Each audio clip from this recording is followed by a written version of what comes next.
It was almost 6 o'clock, so I thought I'd buy a beer and go out and sit by the swimming pool and have a little evening sun. I went to the bar and got the beer and carried it outside and wandered down the garden. It was a fine garden and there were plenty of chairs around the pool.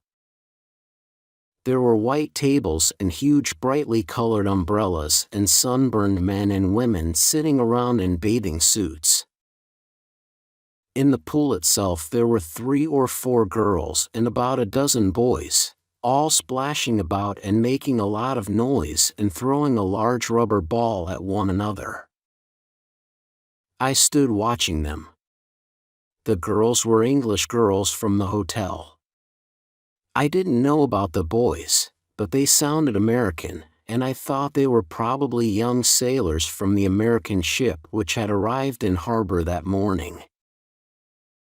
I went over and sat down under a yellow umbrella where there were 4 empty seats, and I poured my beer and settled back comfortably with a cigarette. It was pleasant to sit and watch the bathers splashing about in the green water. The American sailors were getting on nicely with the English girls. They'd reached the point where they were diving under the water and pulling the girls up by their legs. Just then I noticed a small old man walking quickly around the edge of the pool. He was beautifully dressed in a white suit and a cream-colored hat, and as he walked he was looking at the people and the chairs. He stopped beside me and smiled. I smiled back. "Excuse me please, but may I sit here?" "Certainly," I said. "Go ahead." He inspected the back of the chair for safety, then he sat down and crossed his legs. "A fine evening," he said. "They are all fine evenings here in Jamaica." I couldn't tell if his accent was Italian or Spanish, but I felt sure he was some sort of a South American. He was old, too, when you looked at him closely. Probably around 68 or 70. "Yes," I said. "It's wonderful here, isn't it?" "And who are all these?" "These are not hotel people." He was pointing at the bathers in the pool. "I think they're American sailors," I told him. "Of course they are Americans. Who else in the world is going to make as much noise as that?" "You are not American, no?" "No," I said. "I am not." Suddenly one of the young sailors was standing in front of us. He was still wet from the pool and one of the English girls was standing there with him. "Are these chairs free?" he said. "Yes," I answered. "Mind if I sit down?" "Go ahead." "Thanks," he said. He had a towel in his hand, and when he sat down he unrolled it and produced a packet of cigarettes and a lighter. He offered the cigarettes to the girl but she refused, then he offered them to me and I took one. The old man said, "Thank you, no, but I think I will have a cigar." He took a cigar out of his pocket, then he produced a knife and cut the end off it. "Here, let me give you a light." The American boy held up his lighter. "That will not work in this wind." "Sure it'll work. It always works." The old man removed the cigar from his mouth, moved his head to one side and looked at the boy. "Always," he said slowly. "Sure, it never fails. Not with me anyway." Well. So you say this famous lighter never fails. Is that what you say? "Sure," the boy said. "That's right." He was about 19 or 20, with pale skin and a rather sharp nose. He was holding the lighter in his hand, ready to turn the little wheel. He said, "I promise you it never fails." "One moment, please." The hand that held the cigar came up high, as if it were stopping traffic. "Now just one moment." He had a curiously soft voice and kept looking at the boy all the time. He smiled. "Shall we not make a little bet on whether your lighter lights?" "Sure, I'll bet," the boy said. "Why not?" "You like to bet?" "Sure, I'll always bet." The man paused and examined his cigar, and I must say I didn't much like the way he was behaving. It seemed he was trying to embarrass the boy, and at the same time I had the feeling he was enjoying a private little secret. He looked up again at the boy and said slowly, "I like to bet, too. Why don't we have a bet on this thing? A big bet." "Now wait a minute," the boy said. "I can't do that. But I'll bet you $1. I'll even bet you 10, or whatever the money is over here." The old man waved his hand again. "Listen to me. Let's have some fun. We make a bet. Then we go up to my room here in the hotel where there's no wind, and I bet you cannot light this famous lighter of yours 10 times one after another without missing once." "I'll bet I can," the boy said. "All right. Good. We make a bet, yes?" "Sure, I'll bet you $10. "No, no. I am a rich man and I am a sporting man also. Listen to me. Outside the hotel in my car. It's a very fine car. An American car from your country. Cadillac dash now, wait a minute." The boy leaned back and laughed. "I can't offer you anything like that. This is crazy." "It's not crazy at all. You strike the lighter successfully 10 times and the Cadillac is yours. You'd like to have this Cadillac, yes?" "Sure, I'd like to have a Cadillac." The boy was still smiling. "All right. Fine. We make a bet and I offer my Cadillac." "What do I offer?"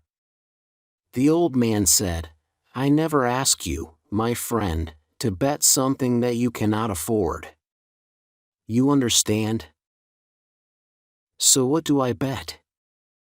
"I'll make it easy for you, yes?" "Okay. You make it easy. Some small thing you can afford to give away, and if you did lose it you would not feel too bad. Right? Like what?" "Like, perhaps, the little finger on your left hand." "My what?" The boy stopped smiling. "Yes. Why not? You win, you take the car. You lose, I take the finger." "I don't understand."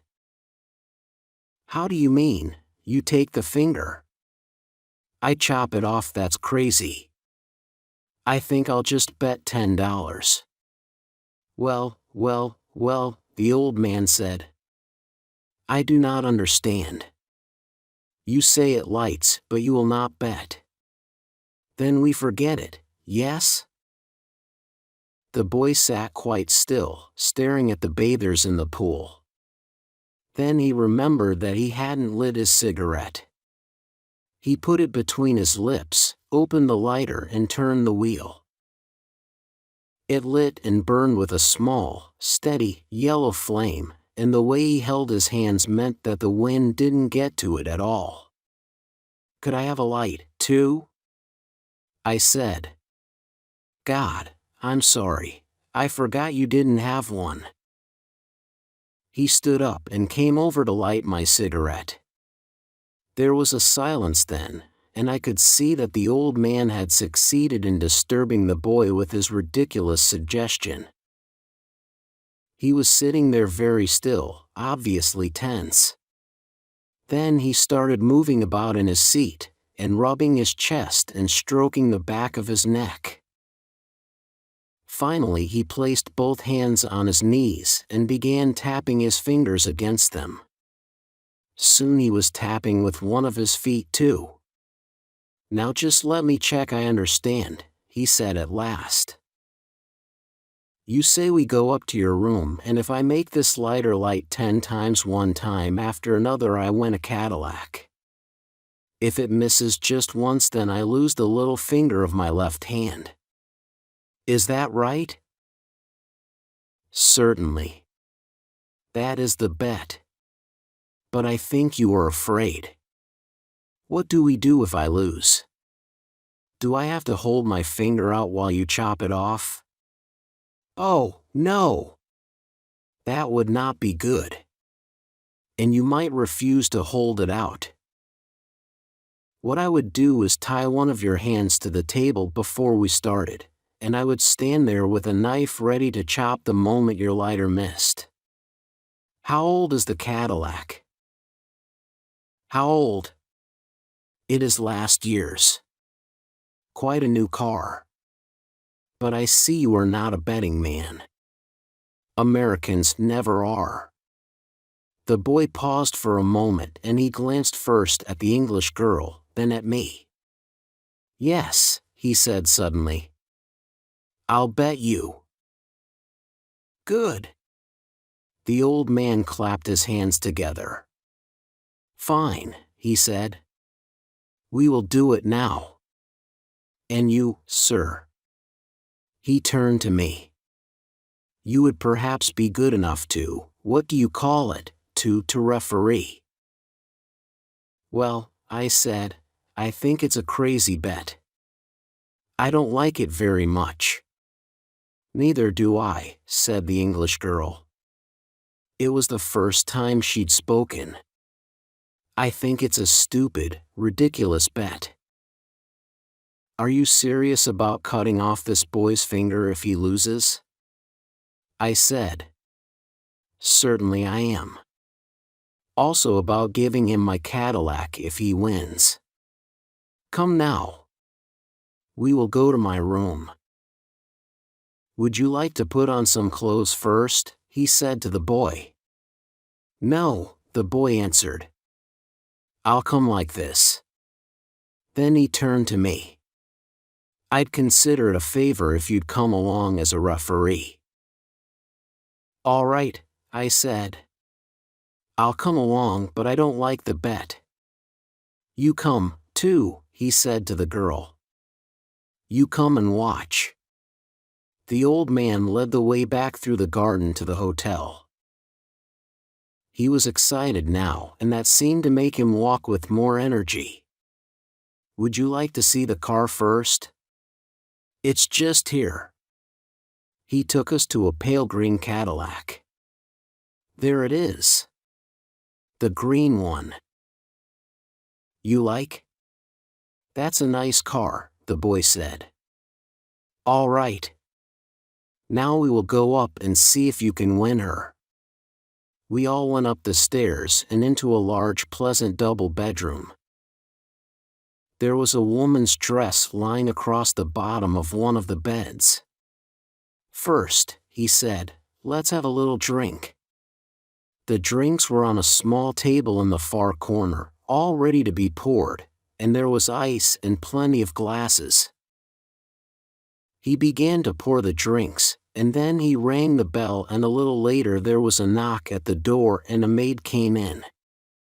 "Ah," he said, putting down the bottle and giving her a pound note. "You will do something for me now, please. We are going to play a little game in here and I want you to go off and find for me 3 things. I want some nails, I want a hammer, and I want a big knife. A butcher's knife which you can borrow from the kitchen. You can get these, yes? A butcher's knife." The maid opened her eyes wide. "You mean a real butcher's knife?" "Yes, of course. Come on now, please. You can find those things surely for me." "Yes, sir, I'll try. I'll try to get them." And she went. The old man handed round the drinks.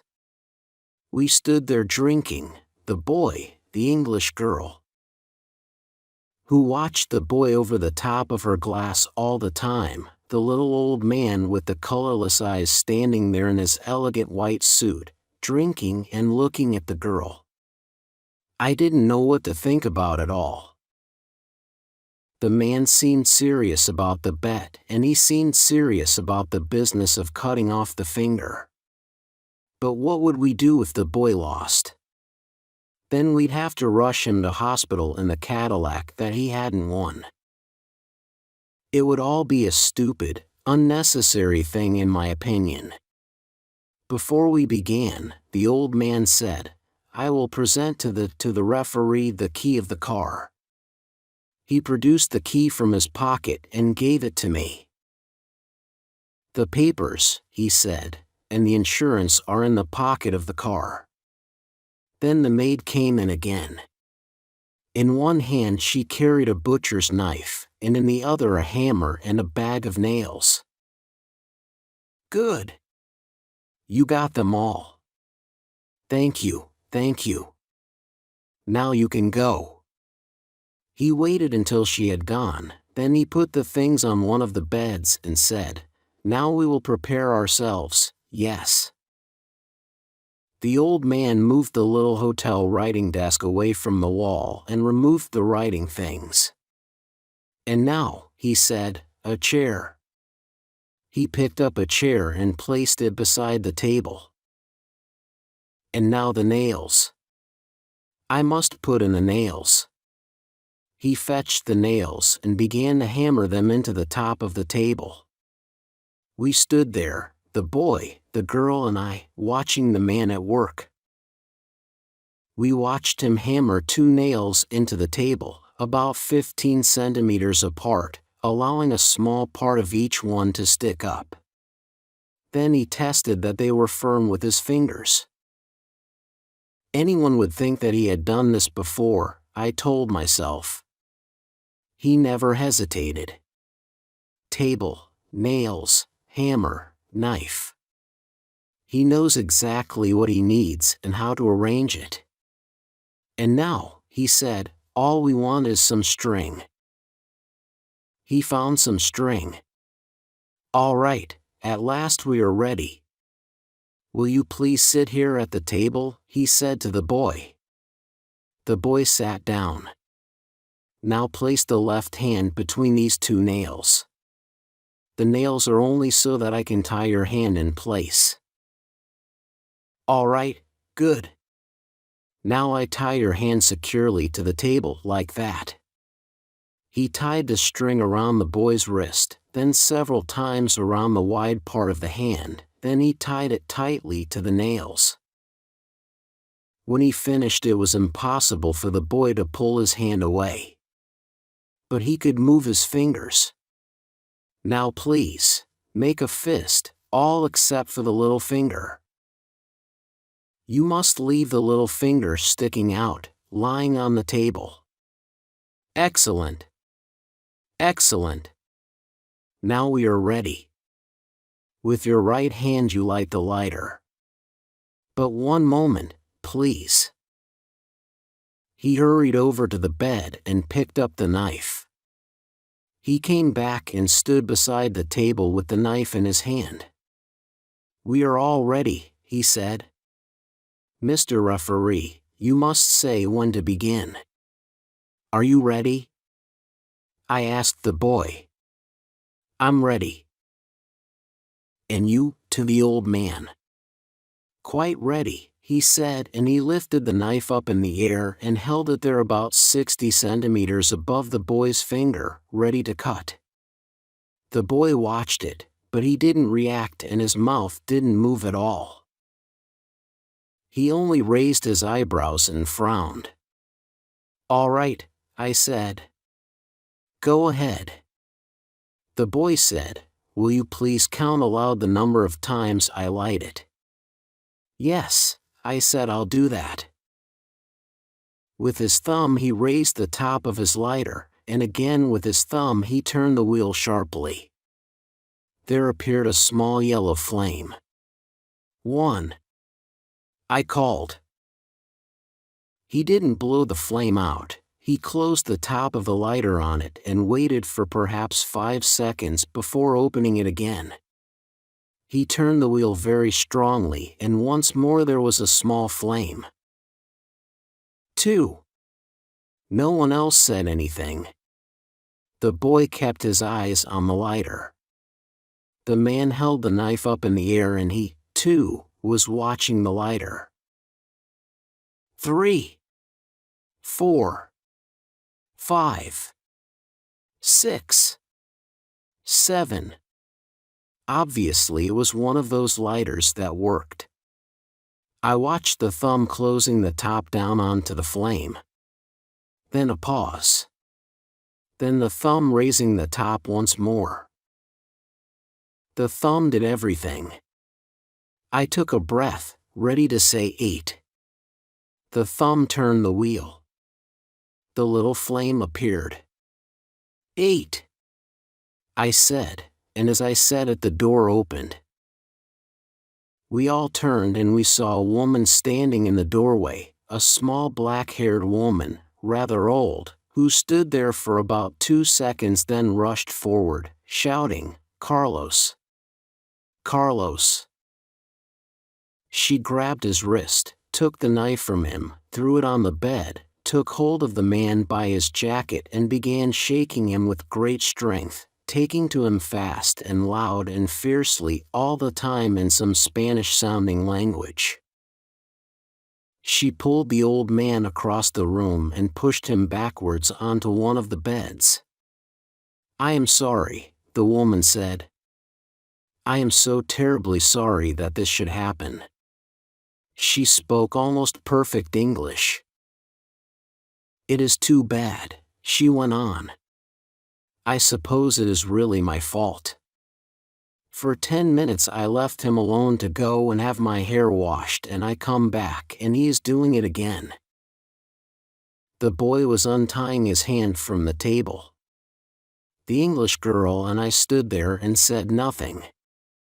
"He is a danger to others," the woman said.